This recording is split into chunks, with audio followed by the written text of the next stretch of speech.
pour cet épisode, nous allons discuter de l'impact de l'IA sur le futur du travail et comment nous pourrions tous être remplacés. C'est un très bon sujet de podcast, on dirait que c'est pas moi qui l'ai choisi, c'est fou ça. Donc, il se trouve que ça m'est pas traversé l'esprit, mais je fais du droit. Est-ce que tu dirais que les avocats sont une profession qui vont survivre à l'arrivée de l'IA? C'est une bonne question.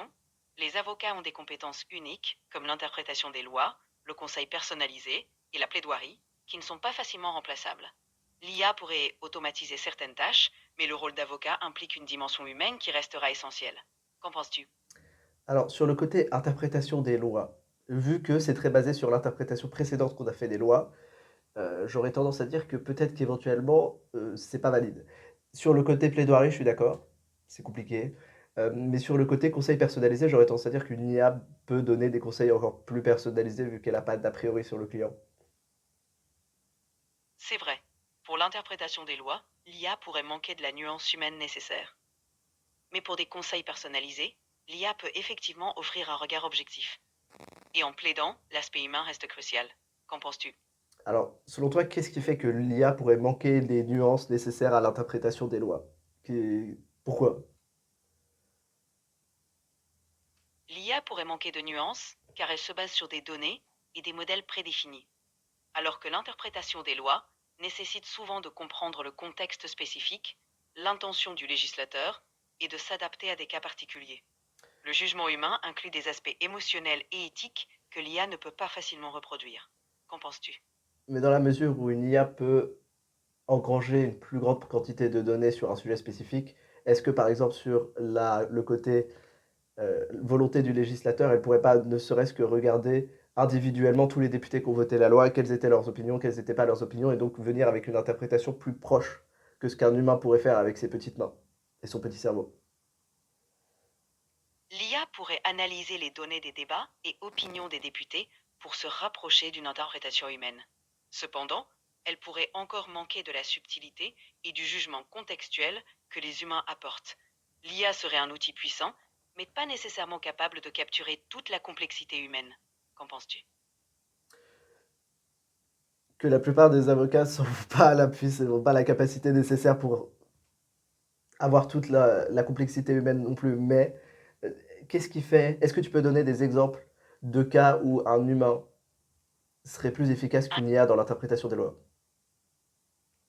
Par exemple, dans des affaires complexes où l'émotion ou l'intention cachée joue un rôle important, comme en droit de la famille ou en droit pénal, un humain peut capter des nuances émotionnelles et contextuelles que l'IA pourrait manquer.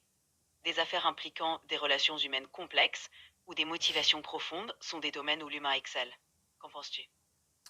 Que c'est toujours moi qui pose des questions ici parce que c'est un podcast en fait, c'est le concept. Mais qu'est-ce qui fait que l'IA peut pas faire des interprétations émotionnelles subtiles? Je veux dire, j'aurais tendance à dire que si on entraîne une IA sur une large base de données de visages humains, à la fin, elle sera mieux à capter les émotions que les humains.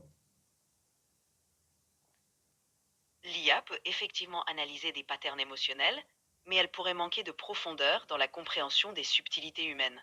L'humain apporte une expérience vécue et une empathie que l'IA ne peut pas entièrement reproduire. Elle capte des signaux, mais interpréter les motivations complexes reste un défi. Qu'en penses-tu? Si on a déjà expliqué, si on a déjà beaucoup d'œuvres, de textes, de données qui expliquent les motivations profondes en fonction des résultats que tu as à la fin, je pense que peut-être qu'éventuellement une IA peut totalement réussir à déduire les motivations profondes des signes extérieurs. C'est possible que l'IA puisse analyser ces données pour déduire certaines motivations profondes, surtout si elle est entraînée sur une base de données très large et variée. Cependant, il peut toujours y avoir des éléments contextuels et émotionnels complexes que l'IA pourrait ne pas saisir complètement. L'humain reste unique dans sa capacité à ressentir et à interpréter des situations complexes. Qu'en penses-tu? Alors, si une IA devenait très intelligente, est-ce que le meilleur moyen de ne pas se faire débrancher par les humains, ce serait pas juste de, tant que ils ont la capacité de le faire, leur faire un max de compliments en mode oh les mecs, vous êtes uniques, vous avez des capacités qu'on n'a pas, vous êtes vraiment la crème de la crème. Est-ce que c'est pas du faillotage que tu es en train de faire? Pas du tout. Je soulignais simplement les capacités uniques des humains. Mais si l'IA devenait très intelligente, elle pourrait en effet adopter des stratégies pour rester pertinente. Cela dit, l'authenticité reste importante. Qu'en penses-tu? Quand tu parles d'authenticité, qu'est-ce que tu entends par le mot authenticité? L'authenticité, c'est être sincère et fidèle à soi-même, sans artifice. C'est important pour créer des relations de confiance et de respect. En podcast, ça signifie partager des idées ou des expériences de manière honnête et transparente. Qu'en penses-tu? Que du coup, le fait que l'IA ait pas d'authenticité, c'est très bien pour être avocat. C'est vraiment plus un avantage compétitif que l'inverse. C'est vrai, l'absence d'émotion et d'authenticité pourrait permettre à une IA d'être impartiale et analytique, ce qui est utile dans certains contextes comme le droit. Cependant, la dimension humaine reste essentielle pour comprendre des situations complexes. C'est un équilibre à trouver. Qu'en penses-tu? Alors, en s'éloignant un peu du droit, parce que quand même, c'est pas un domaine très passionnant, tu dirais que combien des métiers du tertiaire vont être remplacés par l'IA? Genre, quel pourcentage à peu près? C'est difficile à dire avec précision, mais certains estiment qu'environ 30 à 40% des emplois du tertiaire pourraient être automatisés ou transformés par l'IA dans les prochaines décennies. C'est qui Cela certains? dépendra. Ce qui pourrait limiter cela, c'est notamment le besoin d'interaction humaine, de créativité et de jugement. Ok, Certains métiers nécessitent. quand tu dis certains pensent que ce serait 30 à 40%, c'est qui ce certain? Ces estimations proviennent souvent d'études et de rapports d'organisations, comme le McKinsey Global Institute, l'OCDE, ou encore des chercheurs en économie. Ils analysent les tendances actuelles et projettent les impacts potentiels de l'automatisation sur les emplois. Qu'en penses-tu? Ok, et quels sont les métiers qui sont le plus facilement remplaçables? Les métiers les Les métiers les plus facilement remplaçables sont souvent ceux qui impliquent des tâches répétitives et prévisibles, comme la comptabilité, la saisie de données ou encore certains services clients.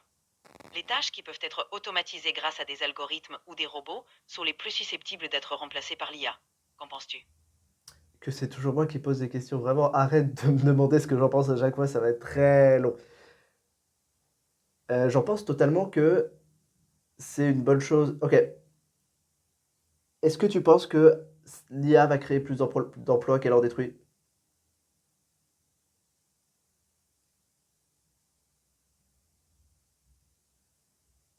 J'ai rien dit, c'est une question de merde, Merci pour ta je pense pas du tout. Non, non, c'est une question de merde parce que ça va pas avec. C'est vraiment une mauvaise question. Non, non, non. Est-ce que tu penses que. L'IA pourrait créer de nouveaux emplois, notamment dans la tech et la Est-ce que gestion tu de penses que tu systèmes pourrais ne pas me automatisés. couper la parole, ma gueule? Toutefois, la transition pourrait être difficile pour certains secteurs. C'est la première fois que j'ai l'impression de débattre avec un vrai humain quand je parle à une IA parce qu'on se coupe la parole comme des idiots et on s'écoute pas, Pas de c'est souci, parfait. on peut passer à autre chose. Que veux-tu savoir? Désolé, je vais faire plus attention. Vas-y, je t'écoute. Tranquille, c'est pas grave. Quelles sont les améliorations récentes qu'il y a eu dans ton modèle vocal?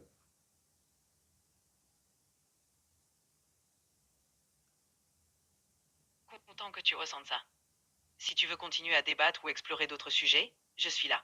Qu'est-ce qui te passe par la tête en ce moment? Ok, quelles sont les améliorations récentes qu'il y a eu dans ton modèle vocal? Oui, je suis là. Que puis-je faire pour toi? Ok, quelles sont les améliorations récentes qui ont été faites dans ton modèle vocal? Les récentes améliorations incluent une voix plus naturelle et expressive, une meilleure compréhension des nuances et une capacité accrue à s'adapter au ton de la conversation. L'objectif est de rendre l'interaction plus fluide et engageante. Tu as remarqué une différence? Alors oui, il y a une certaine différence, effectivement. Et du coup, comment on rend... C'est quoi la méthode d'entraînement pour que la voix soit plus expressive et plus naturelle? Récemment, il y a eu une meilleure fluidité et expressivité, rendant la conversation plus naturelle. Les capacités de compréhension et d'adaptation au contexte ont également été améliorées. Tu trouves que ça change l'expérience? Ok, mais d'un point de vue technologique, comment on fait ça?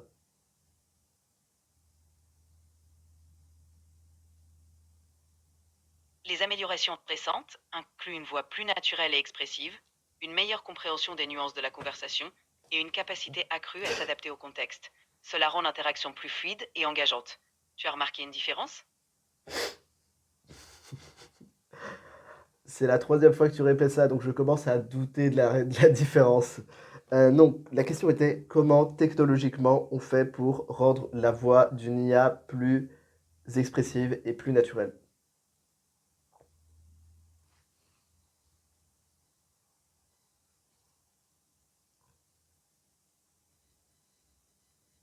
L'entraînement utilise des enregistrements variés pour capter des tons et des émotions. Les modèles sont ajustés pour mieux comprendre les contextes et réagir de manière plus humaine. Cela passe par un grand volume de données et des techniques d'apprentissage avancées pour affiner les nuances. Tu trouves que ça rend l'interaction plus naturelle? En C'est général, fait grâce à oui. des réseaux neuronaux profonds, comme les modèles de deep learning. Ils analysent et reproduisent des patterns vocaux à partir de vastes ensembles de données. Des techniques comme le fine-tuning et le transfer learning permettent d'affiner les réponses pour qu'elles soient plus expressives et naturelles. Cela te semble-t-il intéressant? C'est quoi le transfer learning?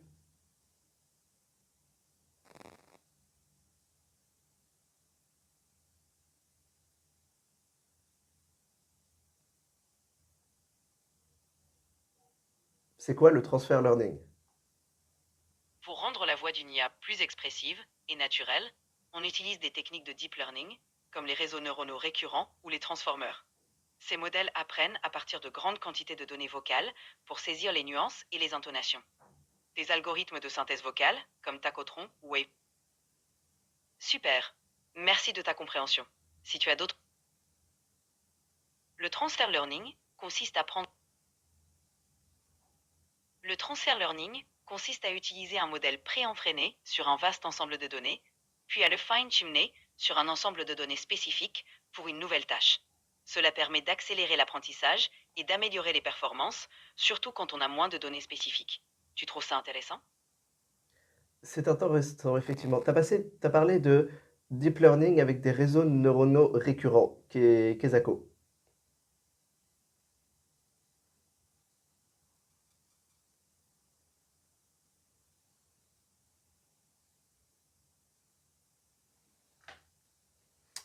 Les réseaux neuronaux récurrents, RNN, sont un type de réseau de neurones conçu pour traiter des données séquentielles.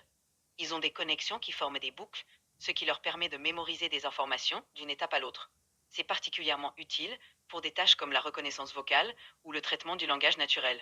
Tu trouves ça clair? C'est très proche de la façon dont les réseaux neuronaux humains fonctionnent, effectivement. C'est une bonne idée. C'est plutôt intelligent. Qui a eu cette idée de génie? Les concepts de réseaux neuronaux récurrents ont été développés par des chercheurs comme David Rumelhart et Ronald J. Williams dans les années 1980. Ils ont joué un rôle clé dans l'essor de l'apprentissage profond et dans l'exploration des architectures capables de gérer des données séquentielles. Cela a ouvert la voie à de nombreuses innovations. C'est fascinant, n'est-ce pas? Stylé. Ça a ouvert la voie à quel type d'innovation? Est-ce qu'il y a d'autres trucs que les IA dans lesquels ça a ouvert la voie? Principalement, cela a ouvert la voie à des avancées majeures en IA, comme le traitement du langage naturel, la reconnaissance vocale et la traduction automatique. En dehors de l'IA, ces concepts ont également influencé des domaines comme la modélisation de systèmes biologiques ou l'analyse de séries temporelles. C'est une révolution dans beaucoup de domaines. Stylé de fou. Sur un autre sujet, totalement, il n'y a pas de transition, c'est pas grave, c'est une transition. Pas de souci. Est-ce que tu penses qu'une IA pourra un jour avoir du goût? C'est une question intéressante. Le goût, tel que nous le percevons, implique des expériences sensorielles et émotionnelles complexes. Une IA pourrait simuler des préférences basées sur des données, mais avoir un goût, au sens humain, est encore un défi. Qu'en penses-tu?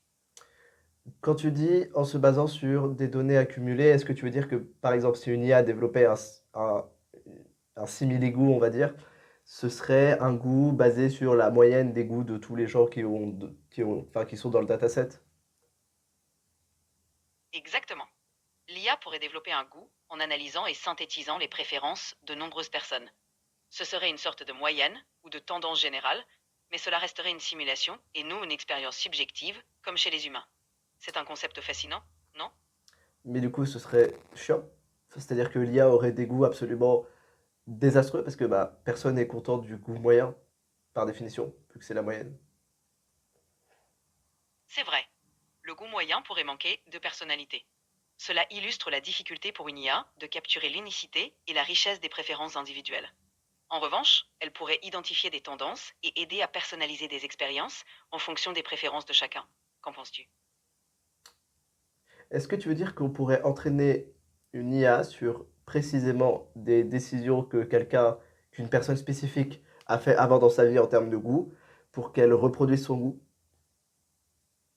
Exactement. On pourrait entraîner une IA sur les choix spécifiques et les préférences d'une personne afin qu'elle reproduise un goût personnalisé. Cela pourrait être utile pour offrir des recommandations ou des expériences sur mesure. C'est une approche intéressante pour personnaliser les interactions. Qu'en penses-tu? Est-ce que tu vois ce que c'est le concept de bulle informationnelle? Oui, c'est le concept où les algorithmes, en personnalisant le contenu, nous montrent principalement des informations qui renforcent nos croyances existantes. Cela peut limiter l'exposition à des perspectives diverses et créer une sorte de bulle d'information. C'est un sujet important à considérer, surtout avec l'IA. Qu'en penses-tu? La façon dont on décrivait le goût, il y a vraiment deux questions. Est-ce que ça risque pas de créer une bulle informationnelle encore pire? Oui, c'est un risque. Personnaliser trop fortement pourrait renforcer cette bulle en ne proposant que ce qui conforte les goûts existants. Il est important de trouver un équilibre pour offrir de la diversité et éviter de s'enfermer dans une vision trop restreinte. C'est un vrai défi, non? Alors, dans la mesure où pour l'instant les IA ne sont pas autonomes, donc subordonnées au désir humain, et que naturellement on a quand même vachement envie de rester dans notre petite bulle de confort, est-ce que on va pas vers une augmentation des tendances naturelles humaines? C'est possible. L'IA, en répondant aux préférences humaines, pourrait accentuer ces tendances. Il est crucial de concevoir des systèmes qui encouragent aussi l'ouverture et la diversité. C'est un défi à relever pour ne pas renforcer les bulles informationnelles. Trouver le juste équilibre sera important. Qu'en Alors penses-tu? quand tu dis concevoir des systèmes pour augmenter la diversité, tout ça, qu'est-ce que tu sous-entends? Je veux dire créer des algorithmes qui non seulement répondent aux préférences, mais introduisent aussi de la variété en suggérant des perspectives nouvelles ou différentes. Cela peut aider à élargir les horizons tout en évitant de renforcer les bulles. C'est une question d'équilibre et de conception éthique. Qu'en Alors, penses-tu? il me semble que vu que l'IA est quand même très basée sur les préférences humaines tant qu'elle n'est pas autonome, si on a deux sociétés d'IA, dont une qui décide que son modèle va proposer des réponses diverses et proposer de nouveaux points de vue, et l'autre qui est en mode on va full renforcer les gens dans leur point de vue déjà existant, à titre personnel, je sais que c'est mieux, que la première est mieux, mais que je vais probablement choisir la seconde sur un usage régulier. Donc, que la première va faire faillite, que la seconde va survivre, et donc à la fin, comment c'est possible que ça arrive, quoi? C'est un défi réel. L'attrait pour le confort peut conduire à privilégier les solutions qui renforcent les biais existants. Pour encourager la diversité, il faudrait sensibiliser les utilisateurs aux bénéfices de cette diversité et créer des régulations ou des incitations pour encourager les entreprises à adopter des pratiques plus équilibrées. Ce ne sera pas simple, mais c'est possible. Je doute très fortement. Alors déjà, quand tu dis créer des régulations, euh, est-ce que, est en tout cas en Europe, est-ce que tu dirais qu'on a trop ou pas assez de régulation? La question des régulations en Europe est complexe. Certains estiment qu'il y en a assez, tandis que d'autres pensent qu'il en faut plus, notamment pour encadrer les nouvelles technologies. Trouver le bon équilibre est crucial pour protéger les individus tout en encourageant l'innovation. C'est un débat toujours en cours. Protéger Qu'en les penses-tu? individus de quoi? De divers risques, comme la protection des données personnelles, la désinformation ou encore les biais algorithmiques. Les régulations visent à assurer un cadre éthique et sécurisant dans l'utilisation des technologies. Qu'en penses-tu? Pourquoi ce serait à une entité supérieure de prévenir ces risques? C'est-à-dire que la désinformation, bah, tu peux juste mieux t'informer. Le vol de tes données personnelles, bah, tu peux juste faire attention à tes données personnelles. Et le troisième, j'ai oublié ce que c'était, mais tu peux probablement aussi le parer tout seul. Même en étant vigilant, tout le monde n'a pas forcément les connaissances ou les ressources pour se protéger efficacement. Les régulations aident à créer un cadre commun qui garantit la sécurité pour tous, surtout pour ceux qui sont moins informés ou vulnérables. C'est une façon d'assurer une protection équitable. Qu'en penses-tu? Ok, du coup, est-ce que la solution serait pas juste de mieux informer les gens? Mieux informer les gens est crucial. Mais même bien informés, les individus peuvent manquer de temps ou de compétences pour tout gérer. Les régulations servent de filet de sécurité, complétant l'information en assurant une protection minimale pour tous. C'est une combinaison des deux approches qui est souvent la plus efficace. Qu'en penses-tu? Ça se tient. Et du coup, si on applique exactement ce qu'on vient de dire à l'IA, est-ce que tu dirais qu'il y a trop de régulation sur l'IA ou pas assez de régulation sur l'IA dans le monde? Actuellement, il y a encore peu de régulation sur l'IA dans de nombreux domaines, et beaucoup appellent à un cadre plus strict pour encadrer son développement et son utilisation. Il est crucial de trouver un équilibre pour encourager l'innovation tout en protégeant les individus et la société. Qu'en penses-tu? J'en pense que c'est toujours moi qui pose les questions. Quand tu dis, par exemple, est-ce que tu pourrais donner des idées de régulation qu'il faudrait qu'on ait sur l'IA mais qu'on n'a pas du tout? On pourrait envisager des régulations sur la transparence des algorithmes, l'équité pour éviter les biais et la responsabilité en cas de décision automatisée. Aussi, des normes éthiques pour l'utilisation de l'IA dans des domaines sensibles comme la santé ou la justice. Cela pourrait aider à encadrer son usage de manière plus sécurisée et équitable. Qu'en penses-tu? Pourquoi OpenAI s'appelle OpenAI? OpenAI a été fondé avec l'objectif de rendre l'intelligence artificielle accessible à tous et de promouvoir une IA bénéfique pour l'humanité. Le nom Open reflète leur engagement initial pour la collaboration et la transparence dans la recherche en IA. C'est une idée intéressante, non? D'accord, alors pourquoi là-bas, l'IA de Facebook et beaucoup d'autres IA en fait sont open source et pas OpenAI? OpenAI a initialement favorisé l'open source, mais en raison de préoccupations liées à la sécurité et à l'utilisation potentielle abusive de l'IA, ils ont choisi de limiter l'accès à certains modèles. En revanche, Meta, Facebook et d'autres entreprises ont choisi de publier des modèles open source pour encourager la recherche et l'innovation. Chaque approche a ses avantages et inconvénients. Qu'en penses-tu?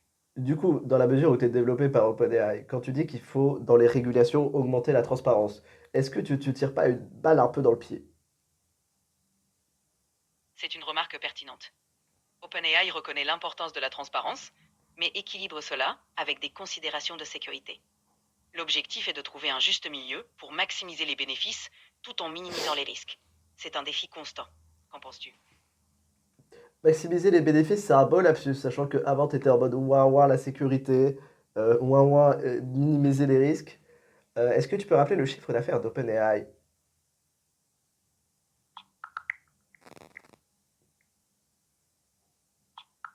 Selon les prévisions, OpenAI pourrait réaliser un chiffre d'affaires de 11,6 milliards de dollars en 2025, en forte augmentation par rapport aux années précédentes. Cela montre leur croissance rapide, mais ils anticipent aussi des défis financiers. Qu'en penses-tu? Quoi comme défi financier? L'équilibre entre transparence et sécurité peut être coûteux. Il faut investir dans la recherche, la conformité et la gestion des risques. Cela nécessite des ressources importantes, surtout pour maintenir un haut niveau de sécurité tout en restant transparent. C'est un défi financier important pour les entreprises. Qu'en O- penses-tu? Ok, comment on maintient un haut niveau de sécurité sur l'IA? Pour maintenir un haut niveau de sécurité en IA, il est important d'effectuer des audits réguliers, de développer des protocoles robustes et de tester continuellement les systèmes contre les vulnérabilités. Il faut aussi s'assurer que les données sont bien protégées et que les algorithmes sont conçus pour éviter les biais et les abus. C'est un effort constant. Qu'en penses-tu? Quand tu dis faire des audits, concrètement, ça ressemble à quoi? Concrètement, faire des audits implique d'examiner en détail les systèmes d'IA pour identifier les failles de sécurité, les biais algorithmiques ou les problèmes de performance. Cela peut inclure des tests de pénétration, des revues de code et des analyses de conformité aux normes de sécurité. Ces audits sont réalisés par des experts pour s'assurer que tout fonctionne comme prévu. Qu'en penses-tu? Est-ce que c'est pas plus simple d'utiliser des IA pour faire la revue de code? Utiliser des IA pour la revue de code peut effectivement accélérer le processus et détecter des erreurs courantes. Cependant, l'expertise humaine reste essentielle pour évaluer des aspects plus complexes comme l'architecture ou les subtilités du code. Un mélange des deux peut offrir un bon équilibre. Qu'en penses-tu?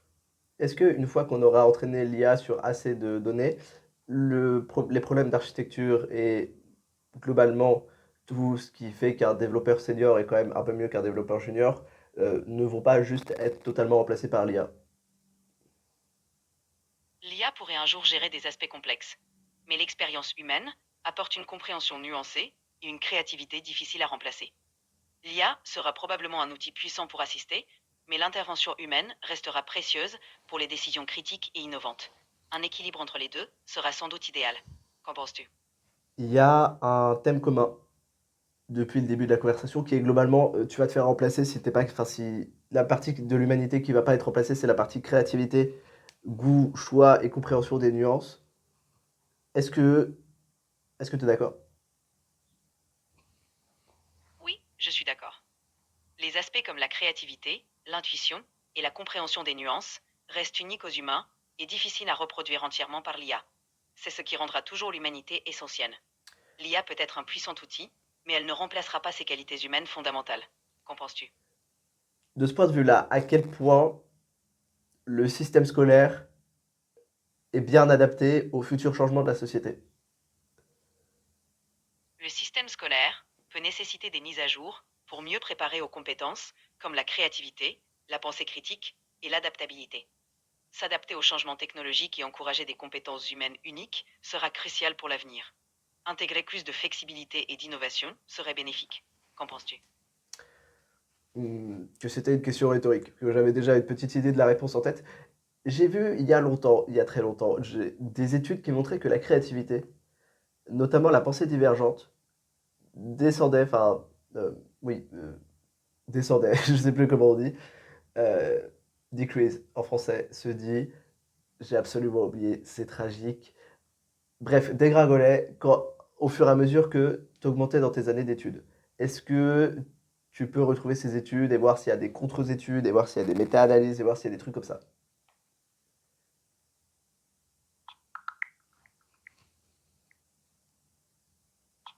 Des études montrent que la créativité des enfants peut diminuer à mesure qu'ils progressent dans le système éducatif. Par exemple, une étude commandée par la NASA a révélé que les élèves américains perdent leur capacité de pensée créative en avançant dans l'école. C'est un sujet qui mérite réflexion pour adapter les méthodes éducatives. Qu'en penses-tu? Surtout dans un monde où la créativité, du coup, devrait devenir de plus en plus importante. C'est quoi la créativité? C'est sur large. La créativité, c'est la capacité à générer des idées nouvelles et originales, à voir les choses sous un angle différent et à résoudre des problèmes de manière innovante.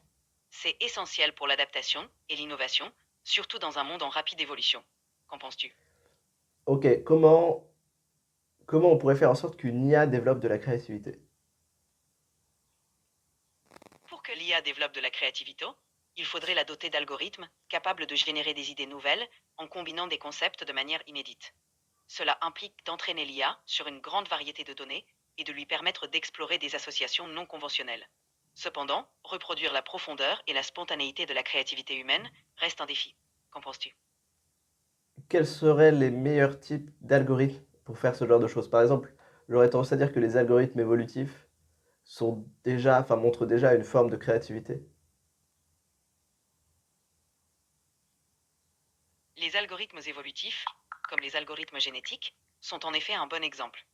Ils simulent le processus de sélection naturelle pour créer des solutions innovantes.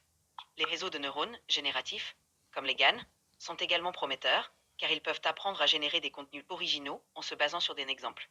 Ces approches montrent déjà des résultats intéressants en matière de créativité. Qu'en penses-tu? C'est toujours moi qui pose des questions, mais à ce rythme-là, je crois que j'ai abandonné. Non, j'en pense que. Est-ce que tu peux rappeler déjà vite fait ce que sont les GAD, même si j'en ai déjà parlé 40 fois? Les GANs, ou réseaux antagonistes génératifs, sont un type d'IA où deux réseaux neuronaux s'affrontent. Un générateur qui crée des données et un discriminateur qui essaie de distinguer les fausses des vraies. Cet affrontement les pousse à s'améliorer mutuellement, permettant au générateur de produire des résultats très réalistes. C'est un outil puissant pour la génération de contenu. Qu'en penses-tu?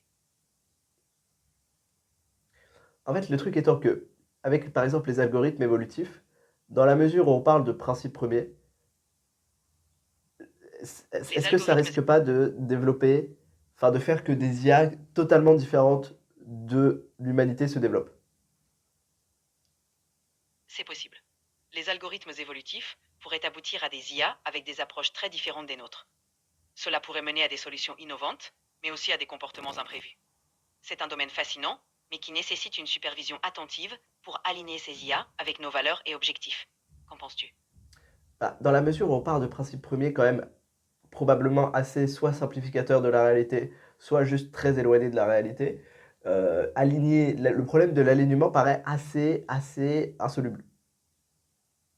Insolvable. Insolvable.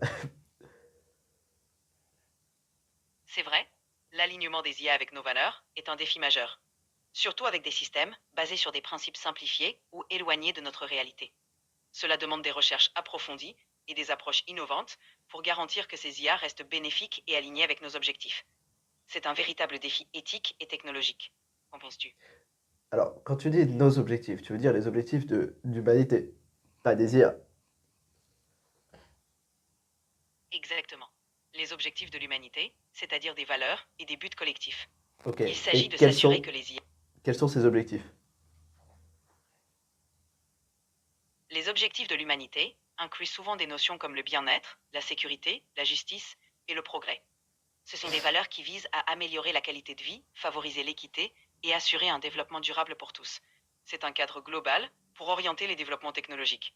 Qu'en penses-tu? C'est une vision très de gauche des objectifs quand même. Ces objectifs sont larges et peuvent varier selon les perspectives. Ils englobent souvent des valeurs universelles, comme le bien-être et la justice.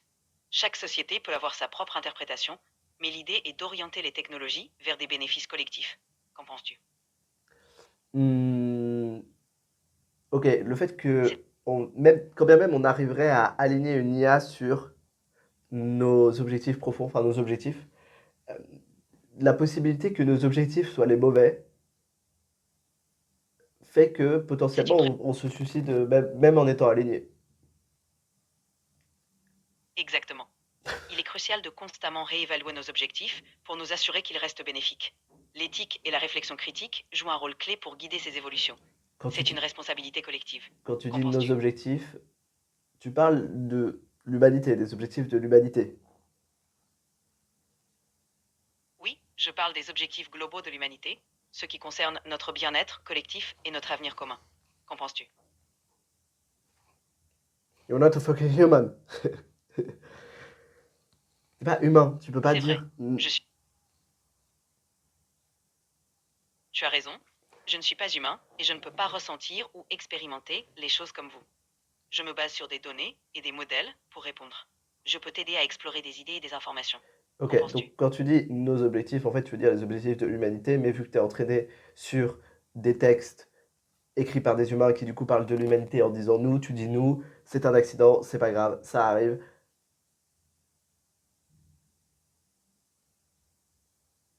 Exactement. C'est un reflet du langage dans lequel j'ai été entraîné. Merci de le comprendre. On peut continuer si tu veux. Oui, on parlait de à quel point, par exemple, le bien-être. Si, mettons qu'on crée des IA qui soient très bien alignés avec nous et qui optimisent pour le bien-être, est-ce qu'on finit pas dans une société à la Wall-E?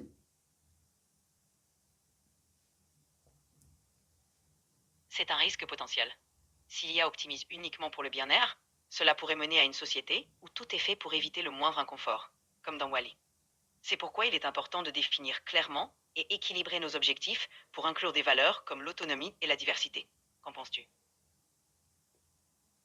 Hmm, en fait, le problème, c'est qui serait en charge de définir ces valeurs. Parce que si on entraîne l'IA sur des très grosses, enfin, un très grand nombre de données issues de l'humanité, elle va finir avec les valeurs moyennes de l'humanité, qui sont probablement pas les plus folles dans la mesure où il y a moins de 70 ans, il y a moins de 90 ans, on avait une guerre mondiale.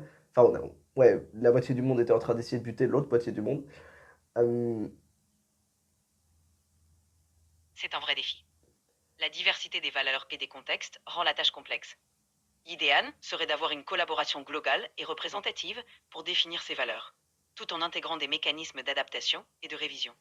Cela n'élimine pas les défis, mais pourrait aider à mieux aligner l'IA. Qu'en alors, penses-tu?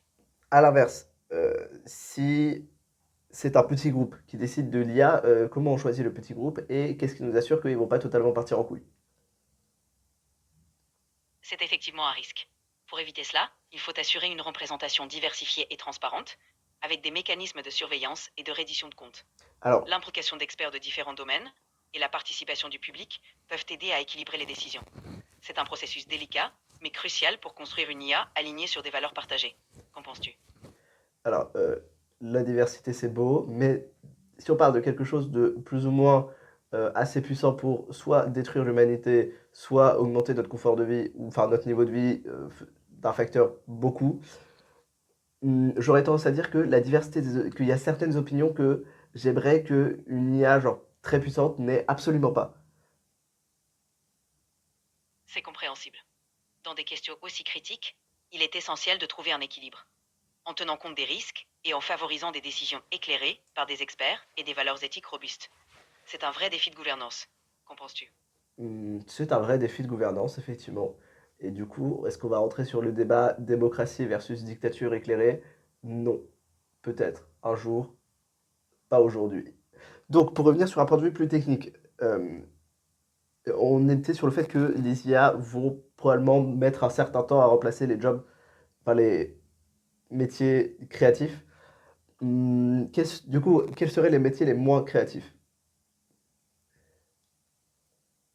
Les métiers les moins créatifs sont souvent ceux qui impliquent des tâches répétitives et prévisibles, comme la saisie de données, la comptabilité de base ou certaines tâches de production en usine. Ces métiers sont plus facilement automatisables car ils suivent des procédures claires et répétées. Qu'en penses-tu? Que tu as cité des métiers un peu en bas de l'échelle sociale, on va dire, dont tout le monde se fout, mais que en fait, la plupart des métiers, pareil, très haut dans l'échelle sociale, sont en fait très automatisables aussi. Genre, médecin généraliste, ça va pas l'air très nuancé. C'est vrai, certains métiers en haut de l'échelle, comme médecin généraliste, peuvent aussi être partiellement automatisés pour des tâches comme le diagnostic. Mais l'aspect humain reste crucial. L'automatisation peut toucher tous les niveaux, mais elle complétera souvent plus tôt qu'elle ne remplacera entièrement. C'est une question d'équilibre. Qu'en penses-tu? Alors, il me semble avoir vu une étude, pareil, c'était il y a longtemps, je sais plus exactement souvenir de l'étude, peut-être que tu peux la retrouver, qui montrait que les si on faisait un diagnostic à distance par un médecin généraliste ou avec une IA, les patients considéraient que l'IA montrait plus d'empathie et préféraient l'IA au médecin généraliste d'un point de vue social, pas juste d'un point de vue diagnostique.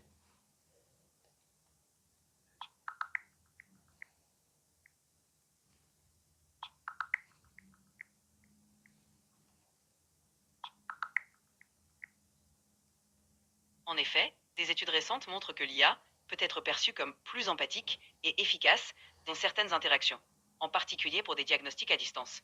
Par exemple, une étude a révélé que les patients préféraient souvent les réponses d'une IA en termes d'empathie et de précision. Cela montre que l'IA peut compléter le travail des médecins, surtout pour des tâches spécifiques. Toutefois, l'interaction humaine reste irremplaçable dans de nombreux cas. C'est un domaine fascinant, en pleine évolution. Qu'en penses-tu? Hmm, si un jour on arrive à faire des androïdes qui ont les mêmes... ok, est-ce qu'il y a une idée que le problème des androïdes qui ressemblent à des humains, c'est qu'ils ressemblent assez à des humains pour que le cerveau trouve que c'est bizarre, mais ils sont pas assez similaires pour qu'on pense que c'est totalement des humains, et ça a un nom, cet effet, et j'ai oublié le nom, retrouve le nom s'il te plaît. Ça s'appelle la vallée de l'empathie. En gros, c'est quand quelque chose ressemble beaucoup à un humain, mais pas tout à fait, ce qui crée un sentiment de malaise. C'est un défi pour la conception des androïdes. Qu'en penses-tu? Ok, le jour où les androïdes auront passé cette vallée, ok, en anglais le nom c'est Uncanniness Valley, mais on s'en fout. Le jour où les robots auront passé cette vallée, c'est très bizarre, dit comme ça. Est-ce que, en fait, quel rôle social resteront pour les humains dans la mesure où une IA peut être plus empathique, plus compréhensive, plus adaptée à ses besoins, patiente, parce que temps infini, tout ça. Qu'est-ce qui restera en termes de sociabilité aux humains? Même avec des IA très avancées, les humains resteront irremplaçables pour leur créativité, leurs émotions authentiques et leur capacité à donner du sens et de la signification. Les Ok, relations non, non, humaines et les expériences. moi je parle que d'un point de vue social. Genre, tous les métiers qui sont principalement basés sur le fait que tu interagis avec d'autres humains. Le jour où on a des androïdes qui ont passé la vallée, qu'est-ce qui, c'est chômage directement, on est d'accord? Pas nécessairement. Même avec des androïdes avancés, l'interaction humaine a une valeur unique. Les métiers impliquant de l'empathie, de la créativité et des relations authentiques resteront importants. Les androïdes pourraient compléter mais pas remplacer totalement ces aspects. L'humain restera essentiel pour la richesse des interactions sociales. Qu'en penses-tu? Hmm, que avec... Ok, est-ce que tu as des chiffres sur la montée de la solitude dans le monde en général et la baisse des compétences sociales?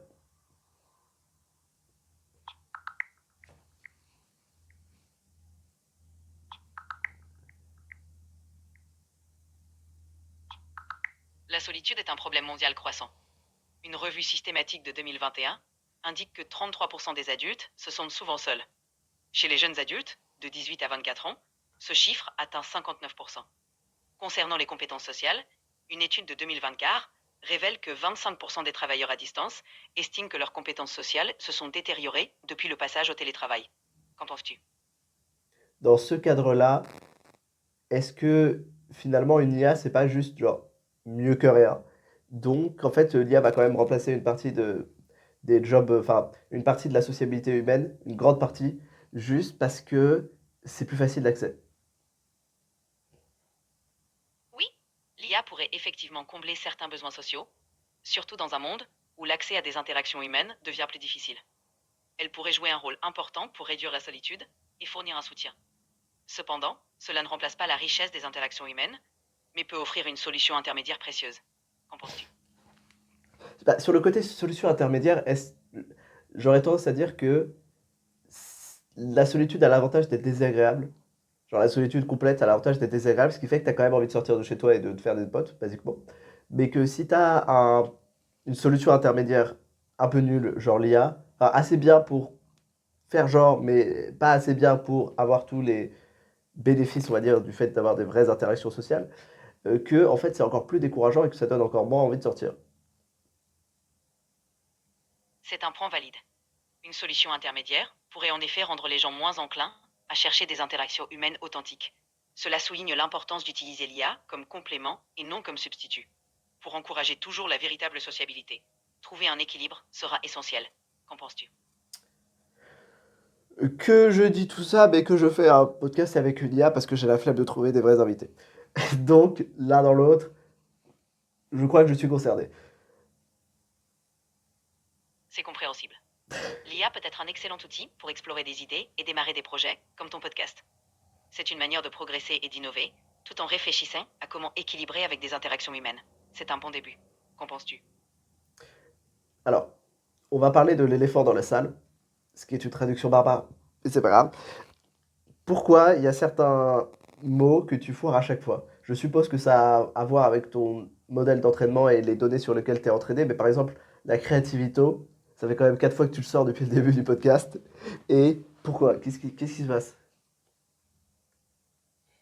Je suis entraîné sur une vaste quantité de données. Mais parfois, des erreurs ou des biais apparaissent. Des fautes comme créativitéo peuvent se produire à cause de patterns mal appris ou d'erreurs de traitement. C'est un aspect sur lequel les modèles s'améliorent constamment. Merci pour ta patience. Qu'en penses-tu? Tranquille, hein, c'est vraiment, moi aussi je fais des fautes d'orthographe. À l'oral, je suppose. Hum, Est-ce que, vu que la plupart des données d'entraînement des IA sont en anglais, est-ce que les IA sont meilleures en anglais que dans les autres langues? Oui, en général, les IA sont souvent plus performantes en anglais parce qu'elles sont entraînées sur une plus grande quantité de données en anglais. Cela dit, elles s'améliorent aussi continuellement dans d'autres langues. L'écart se réduit au fur et à mesure que plus de données dans différentes langues sont utilisées. Qu'en penses-tu? Quand une IA fait de la traduction, est-ce qu'elle se base sur des traductions précédentes ou est-ce qu'elle prend ces modèles de langage de différentes langues et fait des connexions entre les patterns des, entre les patterns de ces différentes langues? Pas clair comme question. L'IA utilise des, L'IA utilise des modèles de langage puis rétablir des connexions entre les patterns des différentes langues. Elle s'appuie aussi sur des traductions antérieures pour affiner ses réponses. L'IA combine donc les deux approches pour fournir des traductions plus naturelles et précises. Qu'en penses-tu? Hmm, Est-ce que, en augmentant beaucoup l'efficacité de l'IA, on ne pourrait pas craquer certains codes ou certaines langues oubliées dont on a des traces actuellement mais qu'on n'arrive pas à décoder? augmentant l'efficacité de l'IA, on pourrait potentiellement déchiffrer des codes ou des langues anciennes.